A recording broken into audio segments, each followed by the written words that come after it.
Desde Caseros, partidos de 3 de febrero, Buenos Aires, Argentina. Transmite AM 1600 Armonía. Comienza una nueva hora. Comienza una nueva hora. Y en Radio Armonía te seguimos acompañando.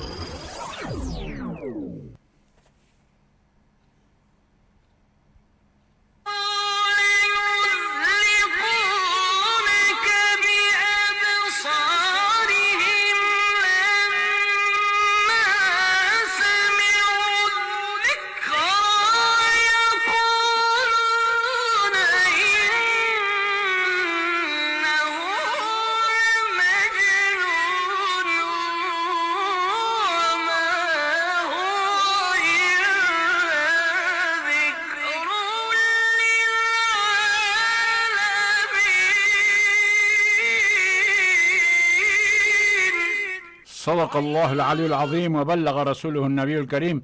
Salam alaikum, ¿qué tal? ¿Cómo están, queridos hermanos, amigos, escuchas de El Ser Humano y el Corán, este nuevo ciclo radial que hemos comenzado hoy en su programa número 24, Bienvenidos todos, ¿cómo están?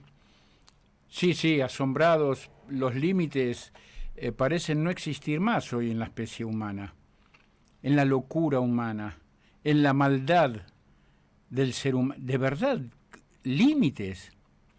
Fijémonos la situación en todo el mundo, económica, política, cultural, ética, moral, religiosa. Por supuesto que somos optimistas, pero jamás hemos pensado vivir momentos como lo que está atravesando hoy la humanidad. Un genocidio en curso, no terminó. Es como cuando estás en tu casa, qué sé yo, haciendo una pared y viene el dueño de la casa y le dice al albañil, por favor, don José, déjese un minutito, mire, se me rompió esta goma, no me la arregla, ¿sí? Bueno, en Gaza, por supuesto, sigue habiendo combates, pero se recrudecen en el Líbano. Decenas y decenas de palestinos asesinados en Cisjordania. Y este martes, hace 4 días atrás nada más, este martes, Bush, bueno, es lo mismo, claro, si son distintos nombres, pero son todos lo mismo. Trump dice que quiere ocupar Gaza y hacer un paraíso turístico, echar a los casi 2 millones de palestinos, verdaderos dueños de la tierra, que hace miles de años viven ahí, y que han triunfado, porque en el transcurso del programa de hoy lo vamos a demostrar, han triunfado frente a la terrible agresión israelí bajo el paraguas protector de los Estados Unidos, la OTAN y varios países afines. Dice que quiere echar a la población palestina de su hogar, 1.800.000 personas. Y dijo, sí, yo sé que Jordania y Egipto no los quieren recibir, pero yo los voy a obligar. O que los palestinos no tienen derecho a vivir en una casa linda, en un vecindario bueno, que esos gobiernos, es decir, el egipcio y el palestino, los cobijen, les construyan casas, les den una vida. Es increíble. Es justificar no solamente el genocidio, la rapiña, y yo no hablo de ignorancia por desconocer las leyes por parte de Trump, ¿no? De que desconoce las leyes internacionales. ¿Qué va a ser un ignorante? Las conoce todas. Es la prepotencia, es el mal porque puedo, porque quiero, se me antoja, se me da la gana y me conviene, y lo hago. Esto es lo que está viviendo hoy la humanidad. Bilateral. En fin, todo mucho peor de lo peor que nos podíamos esperar de un gobierno del que de por sí ya no nos esperábamos nada bueno, y mucho menos en este asunto. Netanyahu, sobre quien pesa una orden del Tribunal Penal Internacional de La Haya por genocidio, se convirtió en el primer invitado de honor del presidente de Estados Unidos en la Casa Blanca y ha podido viajar tranquilamente a Estados Unidos porque Washington no reconoce la jurisdicción de la Corte y ha condenado su decisión pública y activamente. Claro, es una corte creada para África y para matones como Putin, como su fiscal Karim Khan reconoció que le había dicho a algún líder estadounidense directamente a la cara sin cortarse un pelo. Sus órdenes no afectan a nuestros genocidas. Hemos hecho esto para otros genocidas y son negros. Y como nuestros genocidas pueden moverse libremente por el mundo, pues ahí se presentó Benjamín Netanyahu a presenciar la escena de máxima sinceridad trumpista, ¿no? Como dijo Manu. Y también máxima sinceridad estadounidense, que no vamos aquí a pretender que las intenciones de la anterior administración fueran otras, solo que no las declaraban tan abierta y cínicamente como lo hizo Trump. Que van a hacer un trabajo ahí, no sé cuándo. Estados Unidos tomará el control de la Franja de Gaza y los palestinos... Bueno, ahí lo escuchabas, una parte de un programa español que quería compartir con vos, que nos sirve de introducción a la entrevista que vamos a tener ya mismo en este programa, pero después de la pausa. Enseguida regresamos.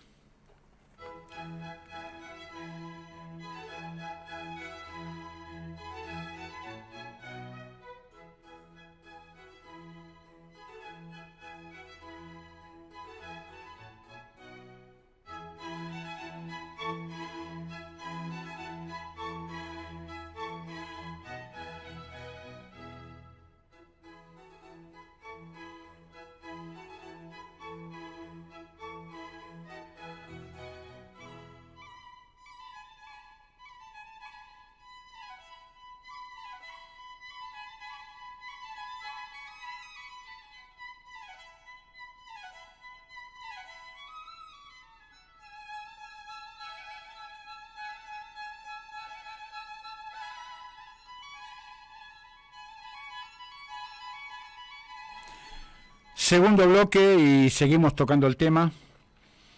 Donald Trump afirmó este último martes, como te contaba, en una rueda de prensa junto al primer ministro de la Palestina ocupada, Benjamín Netanyahu, que Estados Unidos tomará el control, textual, tomará el control de la Franja de Gaza a largo plazo y la reconstruirá convirtiéndola en la nueva Riviera de Oriente Medio. Playas paradisíacas, casinos, bares, restaurantes, hasta prostíbulos, no sé. ¿Sí? En la tierra donde nació y predicó Jesús, hijo de María Virgen Inmaculada. En la tierra del profeta Muhammad, donde estuvo Juan el Bautista, donde predicaron los apóstoles de Jesús, donde nació la civilización humana. Muchos países como Egipto, Palestina, Arabia Saudita, Qatar, Jordania, Emiratos Árabes Unidos y la Liga Árabe rechazaron de plano estas afirmaciones. Yo estoy resumiendo, ¿no? Por su parte, el grupo de resistencia palestina Hamas, que controla la franja, aseguró que la propuesta es racista y pretende liquidar la causa palestina. Australia, Turquía, Egipto rechazaron también, estas declaraciones de Trump, dijeron que no las iban a aceptar de ninguna manera. El ministro turco de Exteriores, Hakan Fidan, calificó como inaceptable y mala la propuesta de Trump. China mostró su oposición a la propuesta del presidente de los Estados Unidos. Nos oponemos al desplazamiento forzoso de los residentes de la Franja de Gaza. China espera que todas las partes, rechazo de España, Francia y Reino Unido, y una duda, nos llama mucho la atención, de Italia. Pero para hablar de esto, para que nos ayude a entender más y mejor qué es lo que está ocurriendo, y con autoridad, no desde el desconocimiento o el simple voluntarismo, estamos en contacto, en comunicación telefónica, con Rafael Araya Masri, presidente de la COPLAC. ¿Qué es la COPLAC? Es la Confederación Palestina de Latinoamérica y el Caribe. También es diputado miembro del Consejo Nacional Palestino. Ahora nos va a contar, creo que es periodista, o por lo menos ejerce, despunta el vicio, según hemos leído en alguna radio chilena, porque él es chileno, pero no vamos a hablar en este tramo de la entrevista de él como persona, sino de la tragedia que está viviendo la humanidad con epicentro en la Palestina ocupada. Hemos escuchado términos como el corredor Filadelfia, que hay que expulsar 1.800.000 palestinos en un lugar en el cual ya han implantado 800.000 colonos judíos, por ejemplo. ¿Por qué querrían irse los palestinos de ahí? Porque Trump dijo, se tienen que ir, pero ¿por qué querrían irse? Y dijo, no van a querer regresar. ¿Y por qué querrían regresar? A entender todo esto nos ayuda a razonarlo y a comprenderlo, como decíamos, Rafael Araya Masri. Buenos días, Rafael, ¿cómo estás? Hola, Mohsen, qué placer saludarte, hermano querido. Siempre es un privilegio y un honor estar contigo, un tremendo placer. Quiero empezar por felicitarte por esa maravillosa versión de las 4 estaciones que estás pasando en el inicio del programa, que alcancé a escuchar un pedacito por ahí de Vivaldi. Sí, gracias, porque este es una nueva etapa de la radio, es el programa 24. Antes se llamaba Al-Qibla, ahora se llama El Ser Humano y el Corán, y decidimos hacerlo un poco más a la cultura occidental para facilitar el entendimiento con nuestros hermanos de Argentina, Latinoamérica y del mundo de habla hispana, ¿no? Bueno, pero Rafael... Mira, he escuchado atentamente tus palabras y yo quiero arrancar con una cuestión que es una premisa que no podemos olvidar. Es decir, Gaza, los acontecimientos del 7 de octubre son el emergente y no la causa. Claro. Gaza es la consecuencia y no el origen de un problema, porque parece para algunos que la historia palestino-israelí comenzó el 7 de octubre de 2023, cuando en realidad esto viene desde 1948, con un proceso permanente de limpieza étnica, de despoblamiento, de opresión, de la expulsión de 800.000 palestinos cuando allí habitaba poco más de 1 millón de personas. Dimensionemos esto, por favor, discúlpame, claro. Vos y la audiencia por la interrupción, pero cuesta, en un territorio donde había 1 millón de personas, a 800.000 los obligan a desplazarse, claro, ocupan ese territorio e implantan casi 800.000 colonos israelíes. Claro, porque no nos olvidemos que una de las premisas esenciales del proyecto sionista en Palestina, y esto dicho con todo desparpajo por quien lideró todo el proceso de creación del Estado de Israel, Ben Gurión, tenía un instructivo para las bandas terroristas Haganah, Irgun, Stern, que consistía en la siguiente síntesis: necesitamos la mayor cantidad de territorio posible con la menor cantidad de nativos posible. Claro. Donde dice nativos, le hace palestinos. Claro. Entonces, esto es parte del proyecto. Y esto es la continuación de la Nakba, que quiere decir la catástrofe, para quien no conoce el término, denominada por los palestinos, que es esta expulsión, y que es esta expropiación y apropiación del territorio palestino. Entonces, con mayor o menor intensidad, esta Nakba ha permanecido desde el año 1948, porque está bien, eso fue lo más catastrófico a nivel cuantitativo respecto de la expulsión de palestinos. Pero lo que vino después en la guerra de 1956, con la liberación, la nacionalización del canal de Suez, por parte de Egipto, lo que vino en la invasión y en la apropiación final de todo el territorio de Palestina en el año 1967 con la llamada Guerra de los 6 días, donde Israel captura la ciudad santa de Jerusalén en su totalidad y todo el territorio de la Cisjordania. Entonces nos damos cuenta que es como un electrocardiograma, es decir, el corazón sigue latiendo pero muestra picos, ¿no? Entonces es un proceso continuo. De hecho, Rafael, mientras tú hablas, el mapa de Palestina está porque el programa lo puede la gente no solamente escuchar, lo puede ver, sino que está el mapa de Palestina ahí, lo están viendo mientras tú estás hablando junto a tu foto, esas cosas. Pero estás haciendo un raconto muy bueno, muy útil, y la inmediatez de los actos, la catarata de noticias que llegan, que abruman, no nos dan tiempo a digerir todo, y por eso es bueno ir conociendo la historia. Pero no... Yo creo que es lo único que nos permite saber el porqué. Porque muchas personas, muchos sionistas incluso quieren pintarte que todo el mundo vivía en paz hasta que a Hamás se le ocurrió hacer una incursión militar en el territorio israelí como un hecho de generación espontánea. Y eso no es así. Este es el resultado de un asedio permanente de la Franja de Gaza desde el año 2005, cuando unilateralmente y sin consultas, sin negociar con los palestinos, se retiran los asentamientos israelíes, las colonias israelíes en la Franja de Gaza, pero con el solo objetivo de dejar a merced de las fuerzas de ocupación a esa población que queda inerme, desprotegida, cercada y bajo asedio. Cuando decís inerme, quiere decir que no tenían armas, claro. y hasta el 2023 no tenían armas y vienen resistiendo desde el 48. Vos recién decías el desplazamiento, ¿sí? Masacres como la de Deir Yassin, por ejemplo. Deir Yassin, Esquivia, exactamente.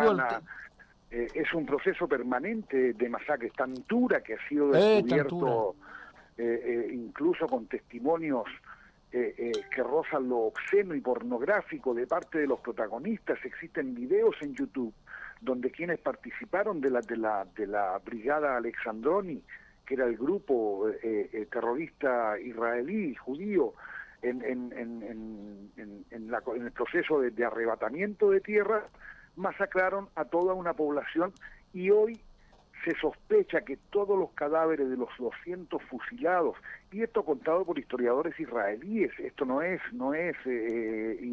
narrativa palestina, Mohsen, esto lo cuenta Ilan Papé, lo cuenta Benny Gantz, lo cuenta Israel Katz, que hizo su tesis sobre Tantura, razón por la cual lo obligaron en la universidad para poder entregarle el título 4 años después de que publica su tesis, ¿no?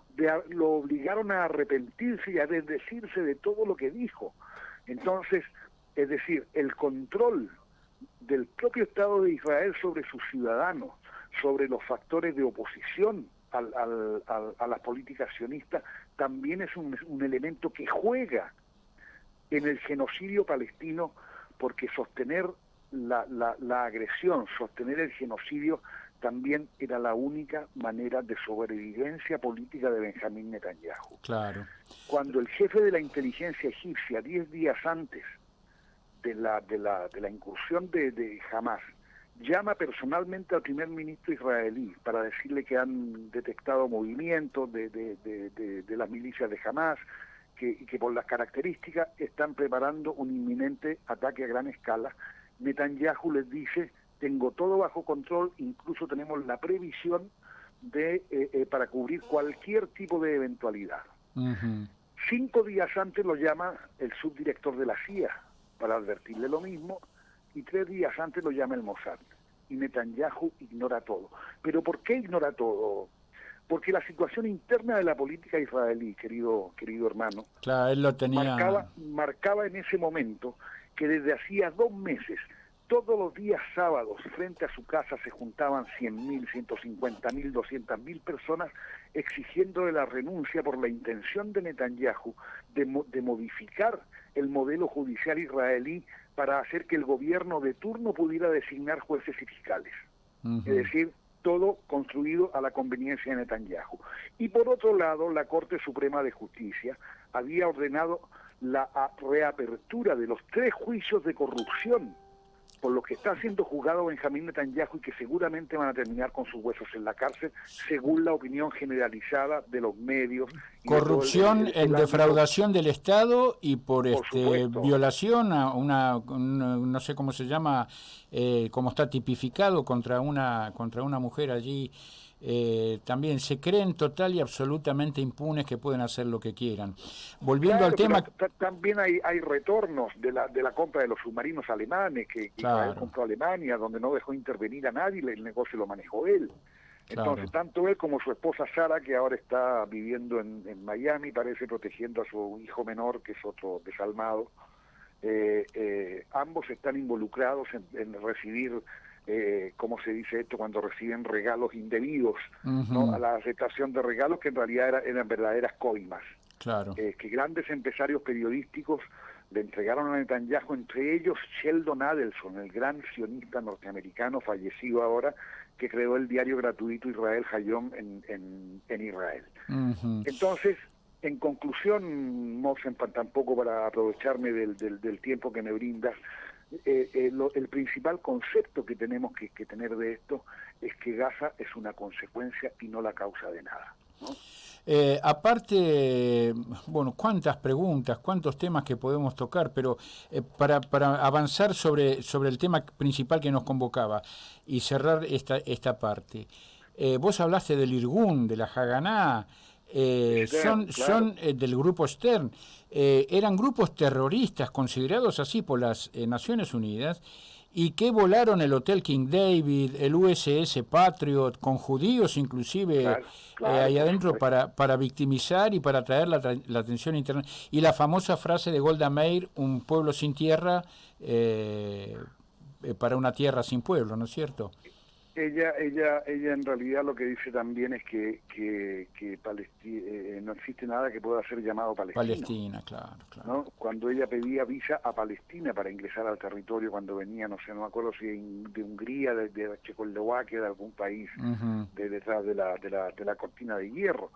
Entonces, Moxen, yo creo que si podemos sintetizar esto de alguna manera, cuando tú citas a Golda Meir, podemos citar también a Sharon, podemos citar a todo el liderazgo israelí.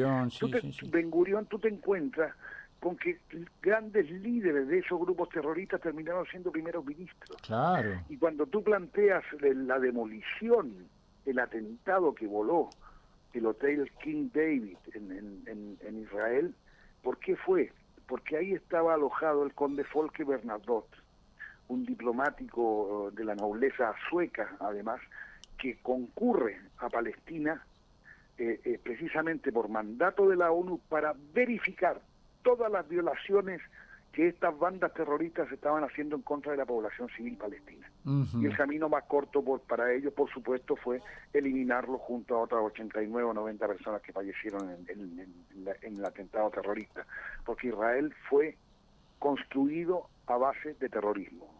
Y eso es otra cosa que debemos tener muy clara, querido hermano. Y se mantiene en esa situación hasta hoy. De hecho, Sharon... mejorado, Claro. Corregido y mejorado. De hecho, Sharon decía, nosotros hacemos la política exterior de los Estados Unidos y ellos lo saben y actúan en consecuencia. Pero esta locura... es una locura, es una demencia, pero en ese nivel no se tiran frases por decir. Acá hay un plan, el famoso plan de quedarse con todas las tierras árabes, desde el Éufrates hasta el Nilo. Lo están llevando a cabo paso a paso, lo han reconocido, pero, por ejemplo, hay tantas cosas, hay que desmentirlos. Ellos cuando atacaron el año pasado, el hospital más grande de Gaza, dijeron que habían sido los propios palestinos, que había sido Hamás.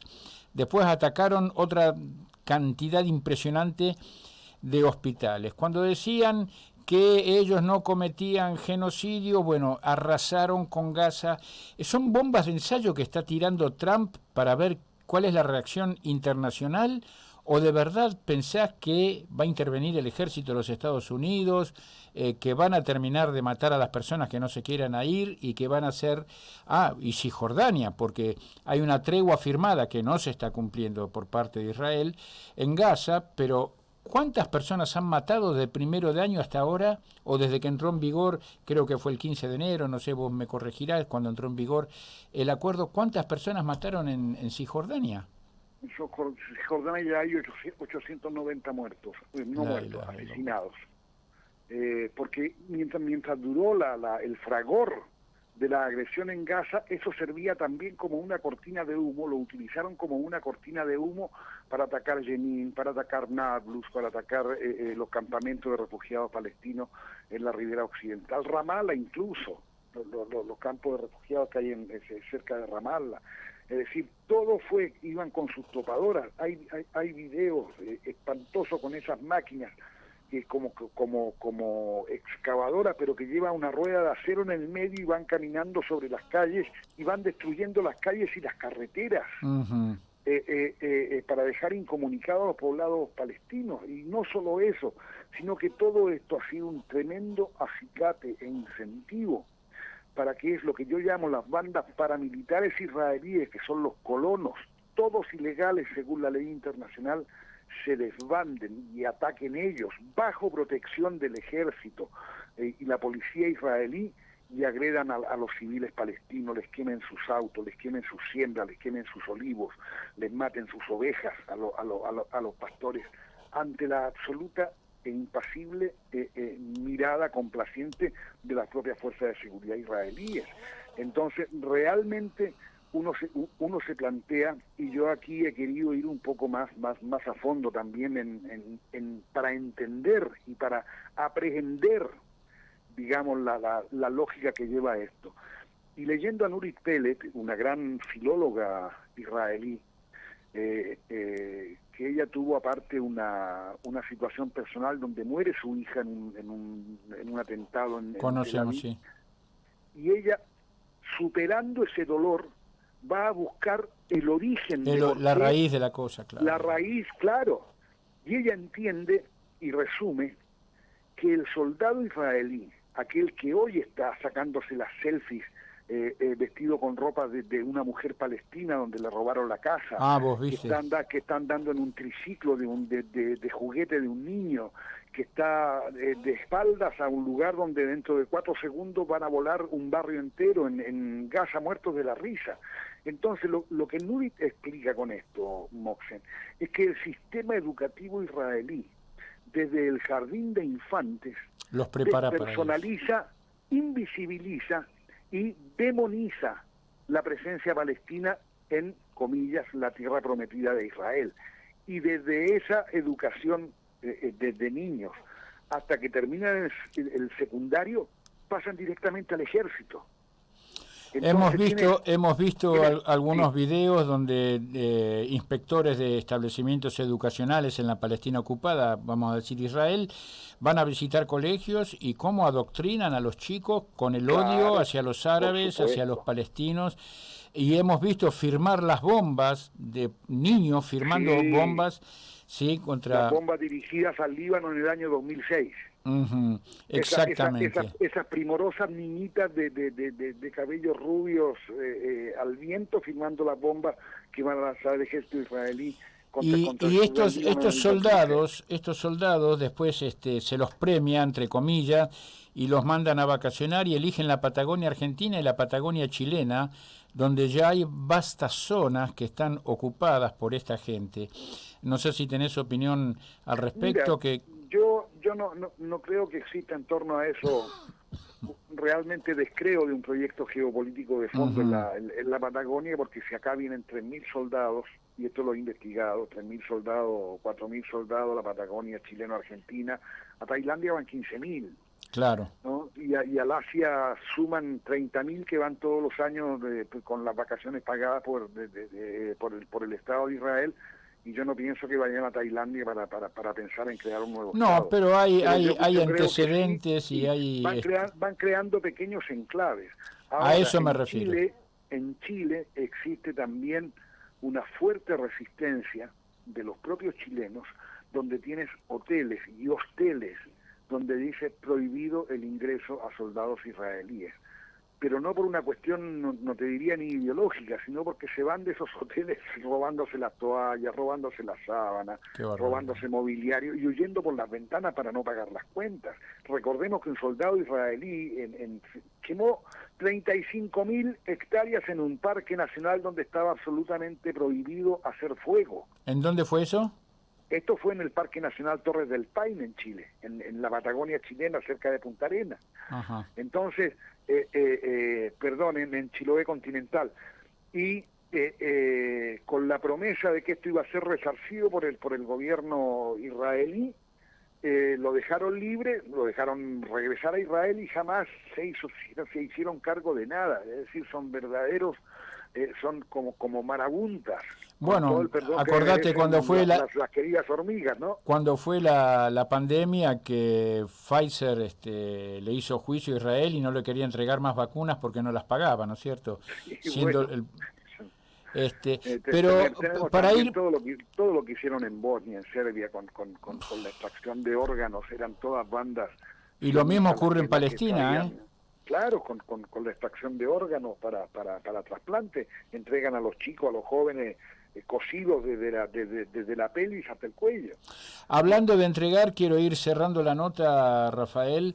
Las condiciones físicas y psicológicas de los rehenes que libera Hamás y de los rehenes que libera eso es Israel. Eso es horroroso. Y la cifra, son 2 o 3 temas, así hablas juntos de ellos, de lo que vos quieras. Las cifras que ya ascienden hoy a más de 65.000 muertos, es decir, había 47, 48.000 por las bombas, directos por la metralla, y ahora que están removiendo escombros, se están encontrando miles y miles de muertos más.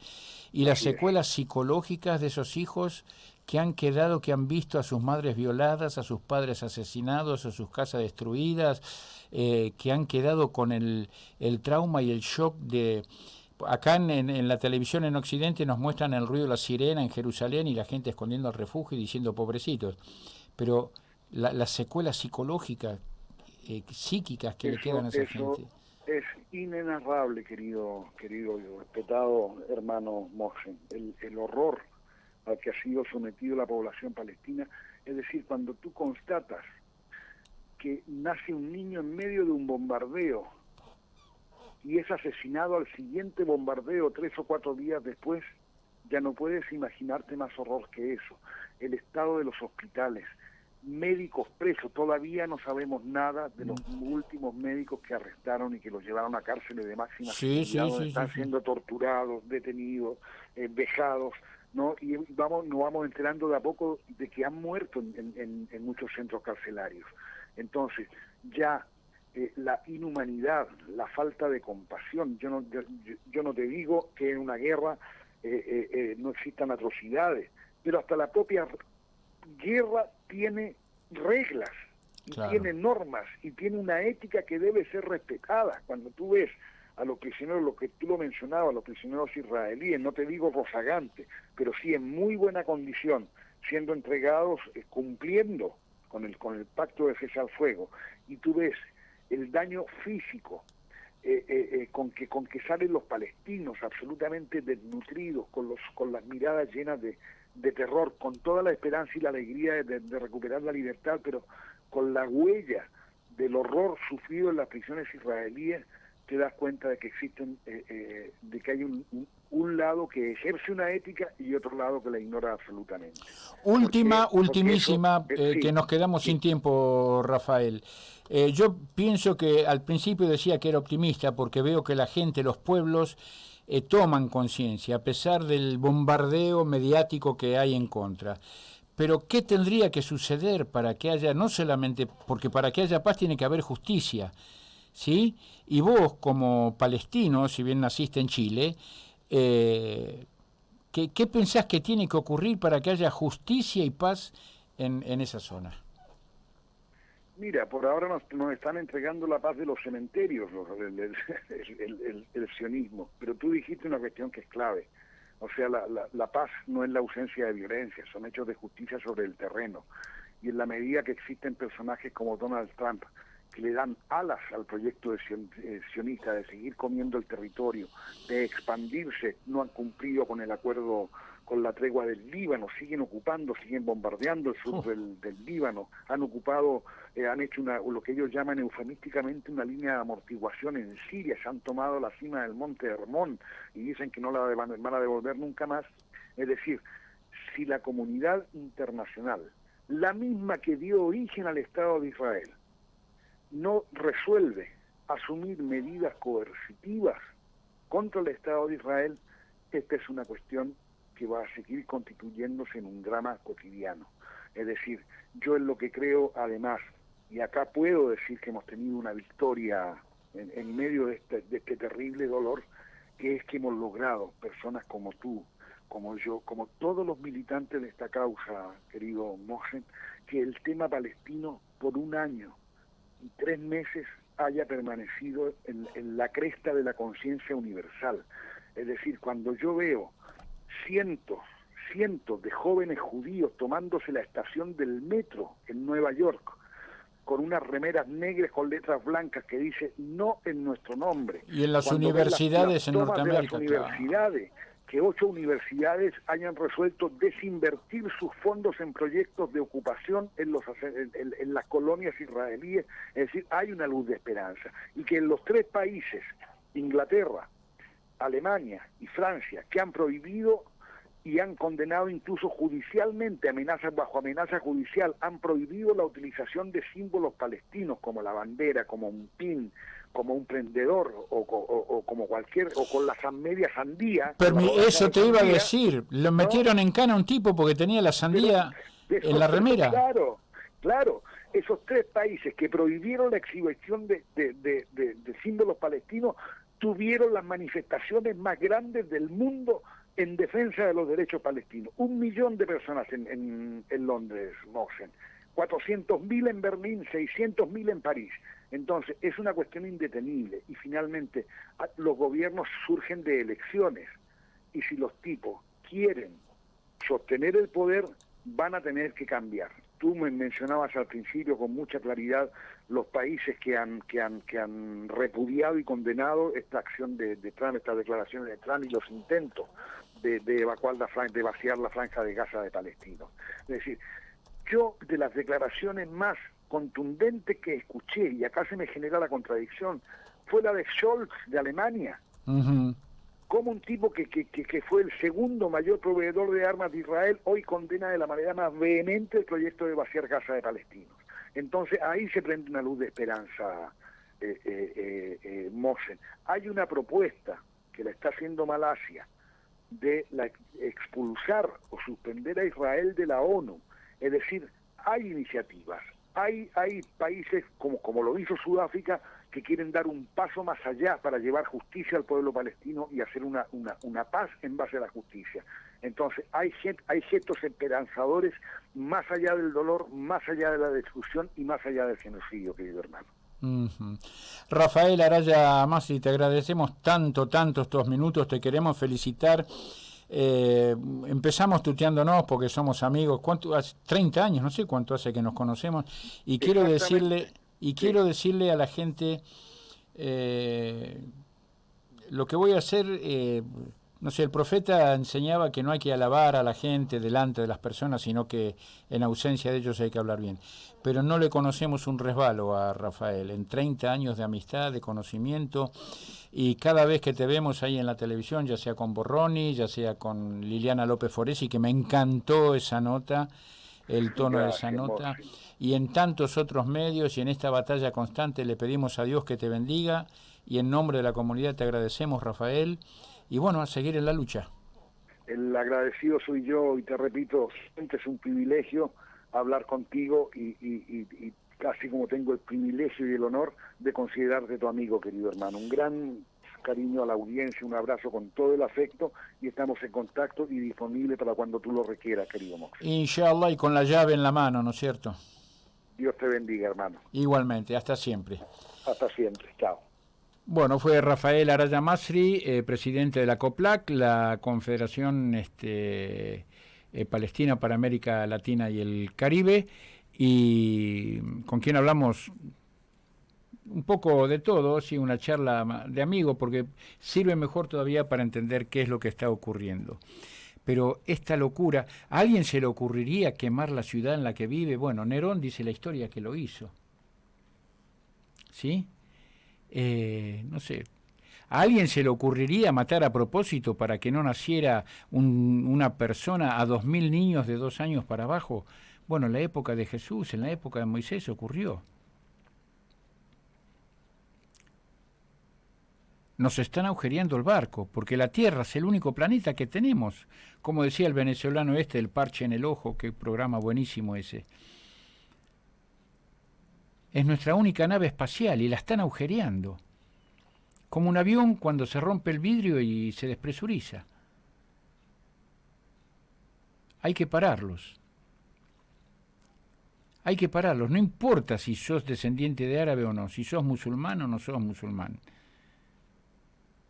Si sos de izquierda, derecha, no importa eso. Humano, sos un ser humano. Necesitas vivir. Necesitas vivir. Estar con vida para ser. Eso es lo que está pasando hoy. Están incendiando el planeta. Bueno, vamos a una breve pausa y enseguida retornamos acá. Ya venimos con todo lo que queda de programa con Suratul Jumu'ah, que la tenemos muy, muy linda, muy bien recitada y la vamos a traducir, y con algunos hadices. Ya estamos de regreso.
Al-Qutb al-Ruwandi y otros narradores han relatado que un tal Hammar ibn Habib al-Kufi, ya vamos a hablar de él, inshallah te vamos a contar quién fue el Qutb al-Ruwandi. Dice, este hombre había partido con intención de... Él mismo cuenta, ¿no? Había partido con intención de peregrinar a la Santa Kaaba, a la Meca. Éramos una gran caravana. Claro, imagínate, en la antigüedad no había camino asfaltado, estaciones de servicio, no había hotel, no había restaurante, había peligros, animales salvajes, salteadores del camino. La gente se juntaba en grandes caravanas y emprendían el viaje para peregrinar a la ciudad de la Meca. Retomo desde el principio.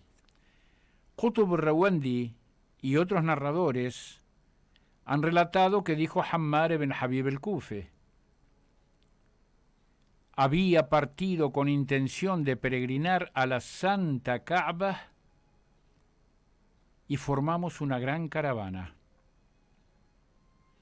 A mitad de camino, al abandonar un sitio llamado Zubala, comenzó a soplar un intenso y negruzco viento que dispersó a toda la caravana. Me quedé en medio del desierto extraviado, desorientado. Caminé y caminé hasta llegar a un valle árido, donde no había plantas ni agua, solo un arbusto, junto al cual me senté. Y pronto, la oscuridad de la noche lo abarcó todo. En eso, un joven vestido de blanco se acercó al lugar sin advertir mi presencia. Tenía un rico aroma a almizcle. Perfumó aquel valle con su aroma. Pensé y me dije a mí mismo, este hombre debe ser de los próximos a Dios. Y temiendo que se alejara al verme, me oculté de su vista. El joven se dispuso a orar y en su rezo recitó esta súplica. Oh poderoso sobre todas las cosas, oh triunfador sobre todos los seres, bendice a Muhammad y a su descendencia e introduce en mi corazón la dicha de sentirme próximo a ti. Oh Dios, cuéntame entre los obedientes. Después de decir esto, comenzó a rezar. Y aproveché el momento para acercármele. Y cuando lo hice, y para mi sorpresa, vi tras él una fuente de la cual brotaba agua, y que juro, antes no estaba.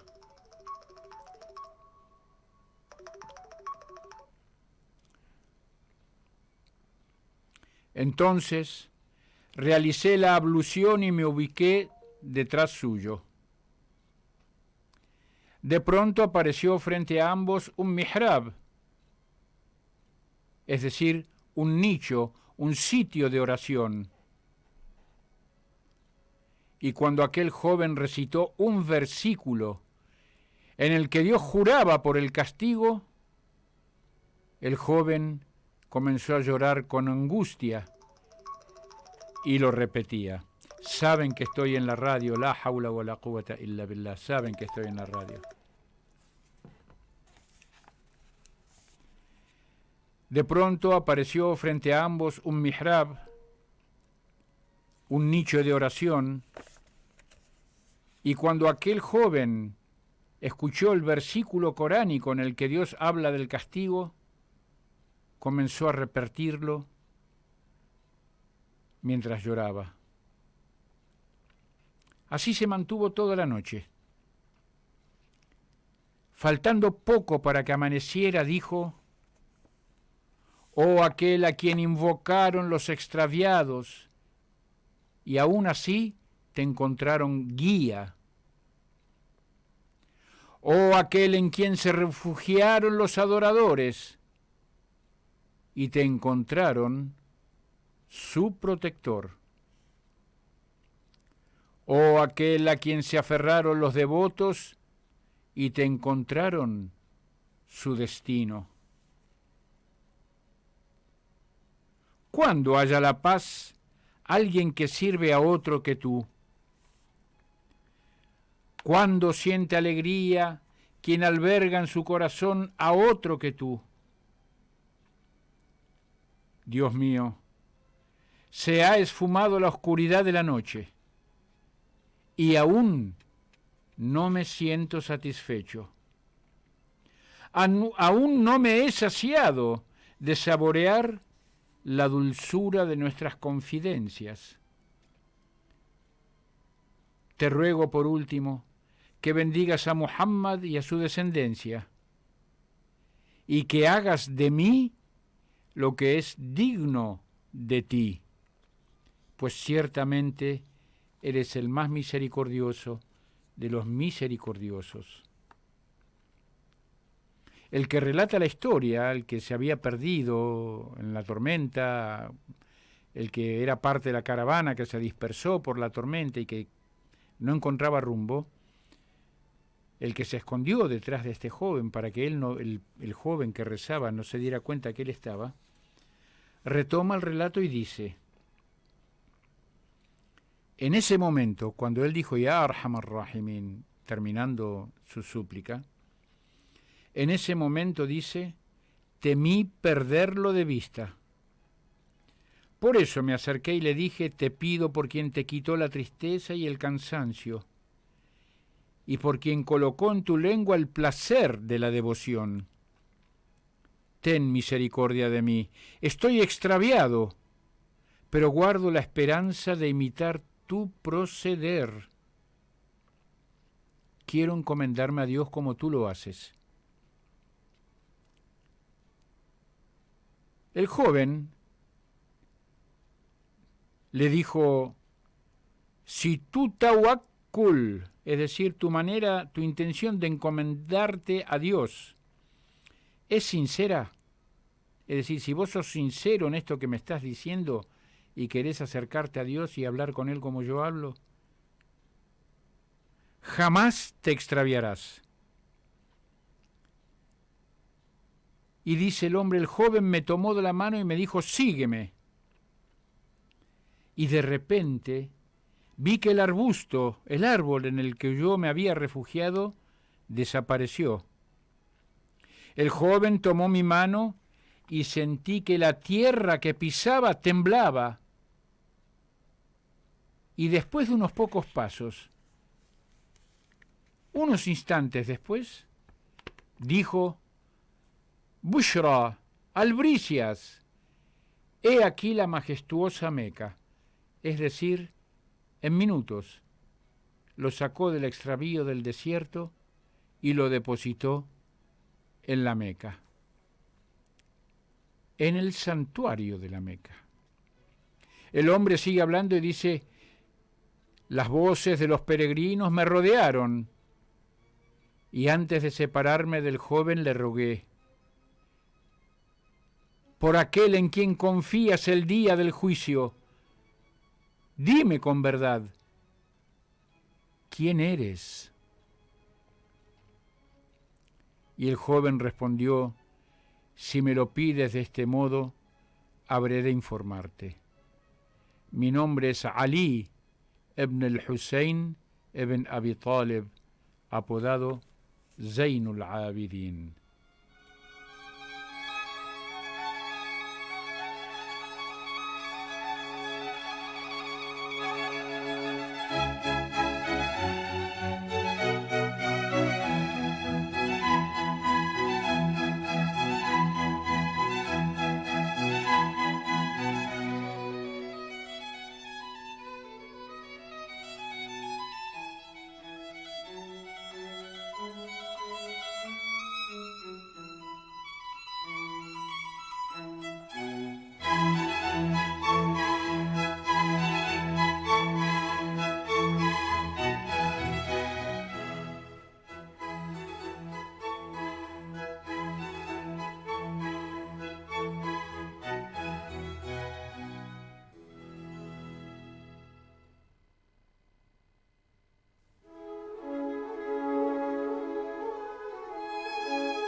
Bueno, hemos llegado al bloque final del programa y como te habíamos prometido recitar Suratul Jumu'ah y no tenemos mucho tiempo, vamos a dejar la recitación hasta el final del programa del capítulo 62 del Corán, Suratul Jumu'ah, el capítulo del día viernes, y en el próximo programa, inshallah, habremos de hablar en detalle de ella y de la bendita noche del 15 de Sha'ban. Bueno, hermanos, hermanas, esto fue todo por hoy. Nos encontramos, inshallah, si Dios quiere, el sábado que viene, cuando escuches algo como esto.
بسم الله الرحمن الرحيم يسبح لله ما